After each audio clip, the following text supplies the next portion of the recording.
শুভ সকাল। আমি একটা কার্ড ব্যবহার করব। এই কার্ডটা হলো কি কার্ড বলো তো তোমরা আজকে পারবে নাকি? আজকেরা হলো অধ্যায়ের নামই হলো নিজে করি। কি করি? নিজে করি। নিজে মানে কি? আমি না তোমরা? আমরা। হ্যাঁ? আমরা। তার মধ্যে একটা লিখেছে আমি বুঝাতে বল, তাই না? হ্যাঁ স্যার। একটা কার্ড ব্যবহার করব।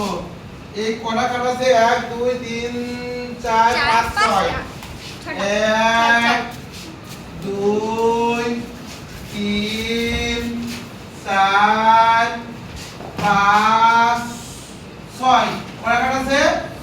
6টা কার্ড। এই 6টা কার্ডের মধ্যে প্রথমে 0, তারপরে আছে 5, তারপর আছে 2, তারপর আছে 8, তারপর আছে 6, তারপর আছে 3।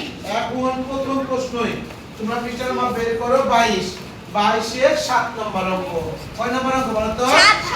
7 নম্বর অঙ্ক। একটা কার্ড দেওয়ার পর আছে প্রথমে আছে যে বৃহত্তম সংখ্যা তৈরি করো। এই কার্ড থেকে তোমাদের বৃহত্তম সংখ্যা বের করতে হবে। বৃহত্তম সংখ্যা। এবার বলো তো তোমরা কে পারবা? বৃহত্তম মানে কি? কে পারবা? হ্যাঁ, খুব সুন্দর। বৃহত্তম মানে বড়, আর ক্ষুদ্রতম মানে ছোট। তাহলে আমরা বৃহত্তম সংখ্যা যদি তৈরি করি, এর মধ্যে সবচেয়ে বড় সংখ্যা কি?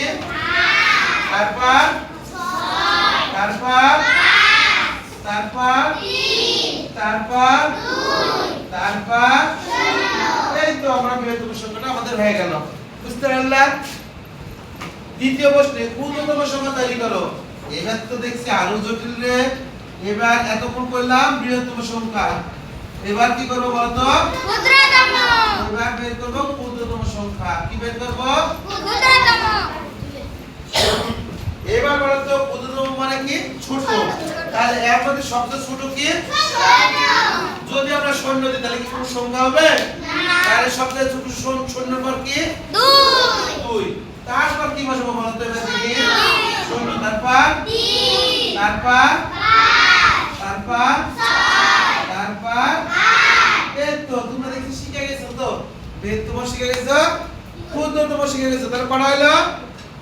2টা হলো। এটা হলো 1 নম্বর আর এটা হলো 2 নম্বর। এবার হলো 3 নম্বরে। 3 নম্বরে বৃহত্তম বিজোড় সংখ্যা বের করতে হবে। বৃহত্তম কি? বিজোড় সংখ্যা বের করা লাগবে। এবার যদি আমরা বৃহত্তম বিজোড় সংখ্যা বের করি তাহলে তোমরা কি করবে দেখি তো? কে পারবে? বিজোড় সংখ্যা তো আমরা সবাই চিনি নাকি? শেষে শেষে শেষে কি হয়? 1 3 5 7 এগুলো বসে। এবার বৃহত্তম বিজোড় কিভাবে করবে? কাকে কে পারবে বলো? দেখছি। পারবা কেউ? কে পারবা? বৃহত্তম আগে বড়টা হয়ে গেলি তাহলে 8, তারপর 6, এর মধ্যে একটাই কিন্তু 6 বৃহত্তম বেজোড়। তাহলে বৃহত্তম বেজোড় বলতে গেলে বৃহত্তমের মধ্যে বেজোড় কত? সবচেয়ে 5 বড় না? কত বড়? 5 বড়। আরেকটা বৃহত্তম আছে 3। 3 কি বড় হবে? না। হবে? তাহলে 8 6, হ্যাঁ 8 6 3 2 0। এই তো আমার বৃহত্তম বেজোড় সংখ্যা শব্দ বার করলাম। বুঝতে পেরেছো না? পারেনি? পেরেছো? পারলা? এই তো। এবার আমরা বলছে ক্ষুদ্রতম বিজোড় সংখ্যা। 4 নম্বরে কি বলছে? ক্ষুদ্রতম বিজোড় সংখ্যা। ক্ষুদ্রতম বিজোড় সংখ্যা। এবার বলো ক্ষুদ্রতম বিজোড় সংখ্যা কিভাবে বের করব? কে পারবা? দেখছি তোমরাই বলো। তাহলে আগে ক্ষুদ্রতম বিজোড়। তার মানে ক্ষুদ্রতম বিজোড় কি 3 বড় না সবচেয়ে?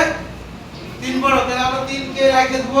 তাহলে 2 0 5 6 8 সর্বশেষে যে আমরা 3 দিয়ে দিলাম।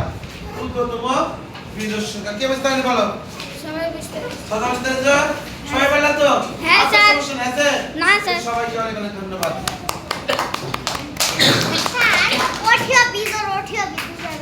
এটা হলো বৃহত্তম বেজোড়, এটা হলো ক্ষুদ্রতম বেজোড়। লক্ষ্য করলাম? সবাই